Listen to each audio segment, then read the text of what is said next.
Hello and welcome back to another Future Doc House production. Let's continue our journey on Chapter 1 of this, my manuscript. Find me on social media, I'll send you a link to it. My producer asked me to smile. Let's continue. Catalase, Peroxidase, and Superoxide dismutase. Ooh, sounds like a tongue twister. Alright. Basically what you need to know is oxygen creates oxygen products, okay? From oxygen you can create H2O2, which is hydrogen peroxide. From oxygen you can create O2 negative, which is a superoxide radicals. Now, the superoxide radical is produced by macrophages, okay? So these oxygen products are produced and they are toxic to bacteria. So what would a bacteria do to protect itself from these oxygen products? They will create enzymes to break down the oxygen products. Lo and behold, catalase and peroxidase breaks down H2O2, breaks down this poisonous toxic chemical to bacteria. Superoxide dismutase breaks down O2 radicals.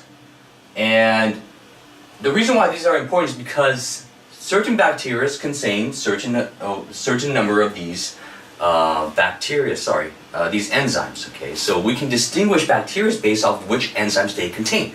Some bacteria are catalase positive, or peroxidase positive, or superoxide dismutase positive. So they contain these enzymes that will protect itself from these oxygen products, oxygen species. Alright, I always like to leave on a note, an exception, okay? Now this is a very unique exception.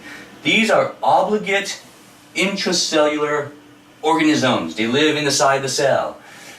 Chlamydia rickettsia. If you don't memorize anything from this chapter, remember that chlamydia rickettsia are obligate intracellular organisms. They are pleomorphic and they need host ATP. The reason why they are obligate intracellular organisms is because they can't make their own ATP. They need the host ATP to survive. So they cannot survive without a host. Alright, so that's chapter 1 for you. If you like this video and you want more of these videos, please click subscribe. Thank you and have a nice day. Congratulations! You are a medical student. One day, you will be a qualified doctor and your home will be a hospital or a clinic. But for now, your journey begins in the lecture hall. You will listen to countless hours of lectures and spend evening after evening in the library reading page after page of medical theory. And guess what? This is the easy part. The hardest part is retaining your medical knowledge so it's there when you need it. For example, examinations.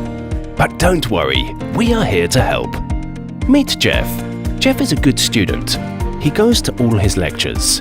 He says no to parties so he can stay late in the library. But when it's time to take the exams, Jeff freezes. The knowledge that he spent so long learning just isn't there anymore.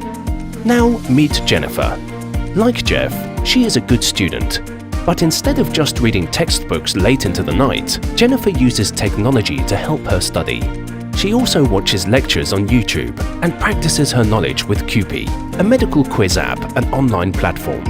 Jennifer likes QUPI because it has 10,000 practice questions covering her entire medical course.